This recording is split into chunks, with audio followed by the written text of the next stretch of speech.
Kremlis kõlavad häirekellad, sest Putin näeb lahinguväljal olukorda, mis erineb tema soovitud narratiivist. Venemaa ei võida ega suru peale. Ukraina on nii nutika läbimurde saavutamisele lähedal, et isegi USA imetleb seda. Ukraina saavutab edu rindejoonel droonide, tehnoloogilise leidlikkuse ja Venemaa poolt omaenda sõdurite hävitamisega. Putini siseringist ei tule häirekella, sest nad on end tema meele järele täielikult allutanud. Selle asemel tuleb see ühest paremast allikast, mis annab infot selle kohta, kuidas Venemaa sõjavägi Ukrainas toimuva suhtes end tunneb, ühelt sõjablogijalt. Vene sõjablogija Jemen Sadelaev esitas 13. märtsil Telegramis tõsise hoiatuse Kremlile ja Venemaale. Paljud sõjaväelased ütlevad, et vaenlane valmistub kordama 2022. aasta sügist, kui me kaotasime suuri territooriume. Kuid seekord võib kaotus olla veelgi hullem, hoiatas Sadelaev oma postituses, hüüdes, et Ukraina suure läbimurde ohtu Venemaa vastu ei saa välistada. Sõjablogija sõnul alustatakse vasturünnakuid kogu rindejoonel, kuid Ukraina suurim oht Venemaale on nende peaaegu sõja algusest saadik kestnud eelis. Ukraina kasutab tehnoloogiat paremini kui Venemaa. See on loonud suured tapatsoonid, kus uue põlvkonna droonid hävitavad Putini vägesid. Uurime droonide teemat mõne minuti pärast põhjalikumalt, kuid tapatsoonide osas ütleb Sadelaev, et Venemaa ei suuda midagi ette võtta Ukraina taktika vastu, mida nad on korduvalt kasutanud. Vaenlane isoleerib rindeliine ja kogu lahinguala. Logistika puudub. Varustuse toimetamine, haavatute evakueerimine ja roteerimine on väga ohtlikud.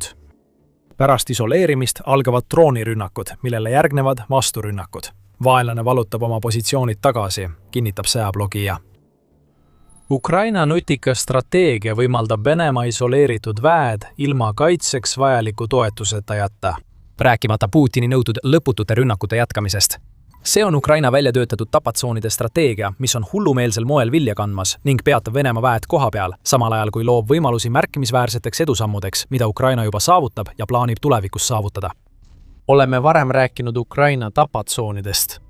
Need on droonide ja muude kindlustustega täidetud alad, mis ulatuvad sageli sügavale lahinguliinide taha ja hävitavad Vene sõdureid enne, kui nad sihtmärkideni jõuavad. The Telegraphi sõnul sündis tapatsoonide strateegia nii vajadusest kui ka sõjalisest leidlikkusest ning praeguseks ühendab mõlemat. Ukraina teab, et ta ei suuda Venemaaga meeste arvus võistelda. Näed lõid Sõjauuringute Instituudi sõnul droonide kaitsemüüri, et vähendada Venemaa inimressursi eelise mõju, muutes selle vähem määravaks. Tapatsoonid on olulised Putini käsilaste tõkestamisel, sest Ukraina droonitootmise kasv on võimaldanud neil rindel ohtlikke tsoone mõnes piirkonnas kuni 3 korda laiendada. Wes O'Donnell tõi 16. märtsi artiklis esile, et vaid mõne nädalaga kasvasid tapatsoonid 50 kilomeetrist 150 kilomeetri sügavuseni rindejoonest. See teeb väga lihtsat asja, see peatab Venemaa vägede edasiliikumise. See oleks iseenesestki oluline, kuid arvestades infiltreerumisstrateegiat, mida Venemaa 2025. aastal kasutama hakkas, saab sellest tõeline Vene lähenemise hävitaja. Eelmisel aastal hakkas Venemaa salaja saatma väikeseid üksusi, sageli vaid 2–5 sõduriga, Ukraina territooriumile. Mõte oli selles, et need infiltreerujad varjuksid kuskile turvalisse kohta ja ootaksid abivägesid, mis saaksid liikuda läbi Ukraina kaitses tekkinud lünga, mida nad ära kasutasid. See töötas mõnda aega. Kuid nüüd, mil Ukraina neid laiendab, peavad abiväed läbima pikema maa läbi kohutavate tapatsoonide, et infiltreerijateni jõuda. Suur osa reservist hukkub enne, kui nad üldse lähedale jõuavad, ja infiltreerujad jäävad toetuseta, oodates mitte neid sõdureid, kes pidid neid aitama, vaid Ukraina otsingu- ja hävitusüksusi, kes on pidevalt jahtimas. See strateegia on Ukraina jaoks elavjõu säästmisel võtmetähtsusega, ütles üks anonüümne Ukraina sõdur The Telegraphile. Droonid jälgivad ja ründavad pidevalt, aeglustades vastaseid, rikkudes nende rütmi ning andes meile võimaluse lahinguvälja kontrollida ilma mehi surma saatmata, selgitas sõdur. Aga Venemaa jaoks on see strateegia, mis paljastab kõik need raskused, millest Sadelaev rääkis, kui ta häirekella lõi. Venemaa logistika variseb rindeliinide taga kokku. Territoorium, mida kunagi peeti turvaliseks, muudetakse nüüd Ukraina tapatsoonideks, mis loob eelduse Ukraina edasitungideks, millest räägime selles videos veidi hiljem. Venemaa ei pea muretsema ainult FPV droonide pärast. Ukraina on välja töötanud ka uue valiku keskmaa ründedroone, mis on võtmetähtsusega nende tapatsoonide laiendamisel, mida Ukraina loob ja kuhu nad seejärel tungivad. Uued droonid võimaldavad Ukrainal rünnata olulisi Vene sõjalisi objekte okupeeritud aladel, sealhulgas laskemoonaladusid, juhtimiskeskusi ja droonioperaatorite peakortereid. Mida rohkem Ukraina hävitab ajutist infrastruktuuri, seda nõrgemaks muutub Venemaa tagala ja Putini väed muutuvad rindel Ukraina edasitungi suhtes haavatavamaks. Nii pannaksegi alused läbimurdele. Venemaad nõrgestatakse järk-järgult ja siis valutatakse suured alad tagasi. Sellise strateegia elluviimine on keeruline. Oleme juba andnud ühe vihje selle kohta, kuidas Ukraina seda teeb, mainides keskmaa ründedroone. See on vaid üks näide laialdasest drooni innovatsioonist, mis võimaldab Ukrainal Vene sõdureid isoleerida ja pealetunge okupeeritud aladele lõpule viia. Sadolaev kirjutab Telegramis. Rindel on kriitiline olukord. Vaenlane valitseb taas madalaid õhukihte. Nende droone on nüüd rohkem ja nende kvaliteet on taas muutunud. Sõjablogija sõnul kasutatakse fiiberoptilisi kaableid, uutel sagedustel raadiodroone, emadroone, JEM. Meie elektrooniline sõjapidamine ei aita ja isegi meie droonidetektorid ei anna märku. Vaenlane lennutab sadadest droonidest koosnevaid parvi ja kasutab tehisintellekti. Ukraina kasvava tehisintellekti kasutuse mõtestamine on oluline, sest see võib kõike muuta. Enne kui sellesse süveneme, tuletan kiiresti meelde, et te vaatate saadet The Military Show. Kui sa pole seda veel teinud, vajuta telli, et näeksid alati kanali uusimaid videoid. Mill blogija kirjeldab, kuidas tapatsoonidesse saadetakse parved, mida juhib tehisintellekt, mitte inimoperaatorid. Kui Ukrainal need parved on, siis seda avalikult ei kinnitata. Jutud Ukraina tehnoloogia arendusest said alguse 2025. aasta septembris Wall Street Journali teate põhjal. Tänapäeval muutuvad tehisintellektil põhinevad surmatoovad parved selles sõjas oluliseks teguriks. Atlandi nõukogu pakub täiendavat ülevaadet, arutledes selle üle, kuidas need drooniparved erinevad kõigest sellest, millega Venemaa on varem kokku puutunud. Varem suutis Venemaa elektroonilise sõjapidamise ehk EW-tehnoloogia drooniparved koha peal peatada. Kõik, mida vaja oli katkestada ühendus, mis sidus need parved pilve infrastruktuuriga, mis oli võtmetähtsusega nende sihtmärgil hoidmisel, ja parv kaotas suure osa oma võimsusest. Droonid eksivad kursilt ja kukuvad, mistõttu Venemaal on lihtsam nende väheste mehitamata õhusõidukitega toime tulla, mis EW-rünnakust läbi murravad. Kõik see muutub nüüd, kui tehisintellekt on mängus. Pilveühenduse katkestamine pole enam oluline, sest autonoomsed droonid ei vaja seda. Neil on algoritmiline sihtimine, mis võimaldab kohandada trajektoore vastavalt maapinnal lähtule.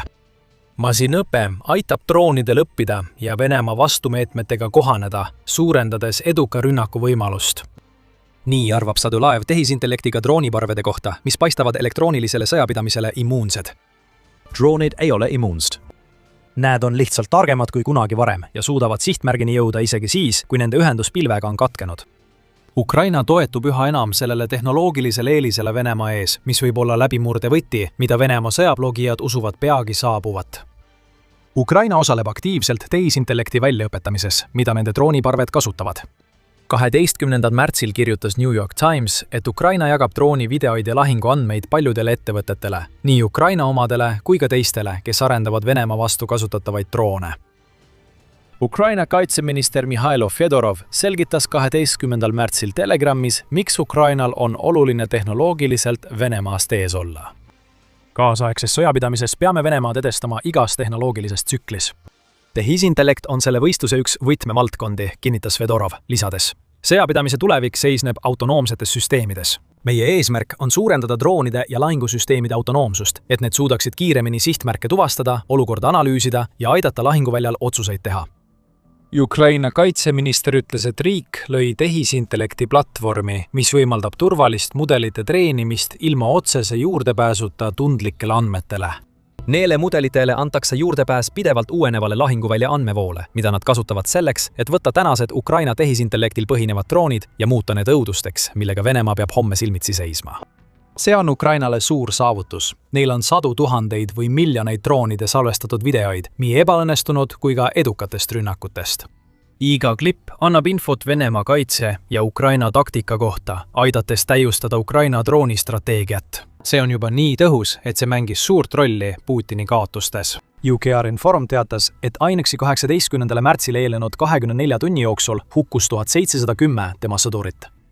Muide, Ukraina ei ole selles ettevõtmises üksi. Ta toob kaasa ka mõned oma kõige olulisemad partnerid. Ukraina tegi koostööd Suurbritanniaga, et arendada tehisintellektil põhinev sõjaaju, mis aitab tehnoloogiliselt Venemaast ees püsida, teatas United 44 Media 17. märtsil. A1 sõjaaju toetab Fjodorovi eesmärke, nagu on kirjas äsja mainitud Telegrami postituses. Keskuse spetsialistid kasutavad lahinguandmeid masinõppe jaoks, et parandada droonide autonoomiat ja tõhusust. Tundub, et veelgi rohkem on tulemas, sest Ukraina kavatseb luua ka tehisintellekti keskustest koosneva võrgustiku, mida kasutatakse suurtükiväe ja kaugmaa rünnakutaktikate täiustamiseks ning eesliini droonide toetamiseks. Kui see ühendada kodumaise droonitööstusega, mis suudab aastas toota ligi 8 miljonit drooni rahastuse olemasolul, on selge, miks Ukraina tapatsooni strateegia nii hästi toimib. Ukraina laiendab tsoone keskmaa ründedroonide abil ning lisab neile tehisintellekti, et ületada Venemaa elektroonilise sõjapidamise kaitset. Kuidas on sissetungijatel üldse mingitki lootus selle kõige vastu, rääkimata Venemaa sõjalistest sõlmpunktidest tagalas? Esimesed lõigatakse ära, sest teised saavad pidevalt tabamusi. Keskendumine innovatsioonile toob tulemusi, mida juba näeme. Võite küsida, miks Venemaa kardab Ukraina läbimurret, hoolimata kõigist droonide, tapatsoonide ja tehisintellekti kasutamise aruteludest Ukraina strateegias. Põhjus, miks see hirm eksisteerib, on see, et Ukraina läbimurre ei ole lihtsalt teooria. See ei ole lihtsalt võimalus, mis võib juhtuda, kui Venemaa ei leia viisi, kuidas kõigele sellele vastu astuda, mida Ukraina teeb. Läbimurre käib. Alates veebruari algusest ja mitte juhuslikult umbes samal ajal, kui Venemaa ligipääs ebaseaduslikele Starlinki terminalidele katkestati, on Ukraina alustanud oma territooriumi lõunaosas ulatuslikku vastupealetungi. 8. märtsi seisuga väitis Ukraina president Volodõmõr Zelenski, et Ukraina on vabastanud 435 ruutkilomeetrit ehk peaaegu 168 ruutmiili territooriumi ja see arv kasvab. Paar päeva varem teatas Kiev Post, et Ukraina on pärast 2023. aasta vastupealetungi esmakordselt saavutanud olulise territooriumi juurde kasvu. Ukraina on vabastanud rohkem territooriumi, kui Venemaa kuu jooksul okupeeris. Näiliselt toimuvad need läbimurdad seetõttu, et Ukraina peab takistama Venemaa kevad- ja suve pealetungi, mis tundub olevat suunatud Donetskile ja Zaporižjale. Venemaa olukord pealetungiks on halb ja süüdi on ta ise. Miks? Jääge meiega video lõpuni ja te saate teada. Kuid praegu võime näha, et Ukraina mõistab. Pealetung, mille eesmärk oli takistada Venemaa kevad- ja suveplaani, pakub tegelikult rohkem kaitset. Venemaa nõrgad kaitseliinid langesid Ukraina vastupealetungi all kiiresti, näidates Putini infiltratsioonistrateegia ebaõnnestumist ning Ukraina droonide edukat kasutust infiltreerujate isoleerimisel. Ukraina laiendab jätkuvalt oma tulealasid, kusjuures vastupealetungi üldine mõte seisneb selles, et droonid sooritavad lööke Vene tagalas, samal ajal kui Ukraina maaväed liiguvad edasi. Praegu vaatab Ukraina oma seniseid saavutusi ja esitab endale küsimuse. Oleme palju tagasi vallutanud, kuid kas suudaksime vallutada rohkem? Olles tõestanud, et Venemaa võit on kaugel vältimatust, võib Ukraina nüüd kaaluda veelgi sügavama läbimurde võimalust. See ongi tekitanud Kremlis nii palju ärevust, eriti Venemaa sõjablogijate kogukonnas. Ukraina pealetung purustas hoolikalt üles ehitatud narratiivi ning nende tehnoloogiline ülekaal on võimaldanud vastupealetungil olla eelkäijaks sellele, et Ukraina viib ellu midagi, mis hakkab üha enam meenutama sõda lõpetavat strateegiat, veelgi laiemas ulatuses. Sellega jõuame tagasi eelnevalt mainitu juurde.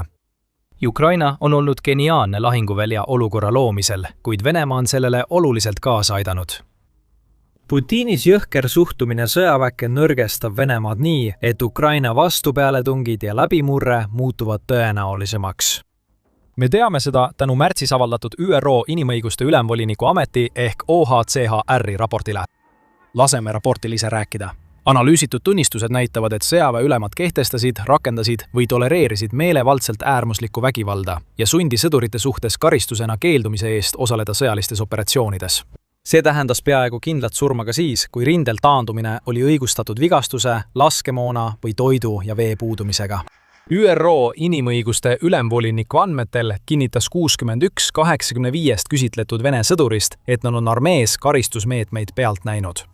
Igaüks, kes julgeb sõna võtta või hoidku Putin, otsustab, et võib-olla pole hea mõte tormata kilomeetrite pikkusesse tapmissihti ilma soomuseta, võidakse oma ülemate poolt kohapeal maha lasta. Kui nad hukkamisest pääsevad, võivad neid oodata lavastatud hukkamine või rasked vigastused, näiteks peksmine või jalgade tulistamine. See ebainimlik kohtlemine tundub šokeerivalt keskaegne, kui sellest teada saad. Üks sõdur ÜRO inimõiguste ülemvoliniku bürooga rääkides ütles, et nende ülem jättis läbipekstud sõduri surnukeha hoone sissepääsu juurde. Vägivaldne meeldetuletus, mis juhtub, kui Vene sõdur ei allu Putini hullumeelsetele käskudele? Ukraina sõjaväeluure teatas samast, kirjutas United24 meedia 17. märtsil. Seekord kanti Venemaa komandööride julm lähenemine elavatele sõduritele üle sõjas hukkunutele. Ukraina luureteatel on Vene komandöörid käskinud alluvatel langenud kaaslaste pead maha raiuda, kasutades seda moonutatud viisina kadunud sõdurite tuvastamisel. Samuti kogutakse isikut tõendavaid dokumente, mis tekitab küsimuse, miks komandörid oma surnute suhtes nii põlglikult käituvad. Tundub, et ainus seletus praegu on see, et pead on lihtsam kaasas kanda kui tervet keha. See näitab selgelt, mis tunne on teenida Putini armees. Sõdureid, kes keelduvad kahurilihaks saamast, pekstakse või tapetakse. Need, kes siiski edasi liiguvad ja surevad, nagu Ukraina tapatsoonides peaaegu vältimatu on, rüvetavad nende endi kaaslased nende laipu. See on hullumeelne enesehävitus, samal ajal kui Ukraina tehnoloogilised edusammud, suurepärane strateegia ja pidurdamatu vastupealetung on viinud nad läbimurde äärele. Kremlis peaks häirekell helisema. Venemaa tapab oma inimesi sama tõhusalt, kui Ukraina tekitab kaotusi ning see jõhker sõjapidamine pöördub nüüd Putini vastu, kui ta vaatab, kuidas Vene rindejooned varisevad. Kõige selle toimumise ajal on Ukraina keskendunud ka Venemaa kõhu lahti rebimisele, laastavate löökidega kogu veebruari jooksul, mis halvavad Vene sõjamasinat. Tabatud on 105 000 sihtmärki. Hävitatud on õhutõrje, droonipiloodid, raketitootmine ja logistika. Ja sa saad sellest kõigest teada, kui vaatad meie videot, mis räägib sellest, kuidas Ukraina muudab kaasaegsete sõdade pidamise viisi. Kui sulle video meeldis, telli The Military Show kanal, et näha rohkem analüüse geniaalsetest sõjalistest taktikatest, mida Ukraina Venemaa vastu kasutab. Ja nagu alati, aitäh vaatamast!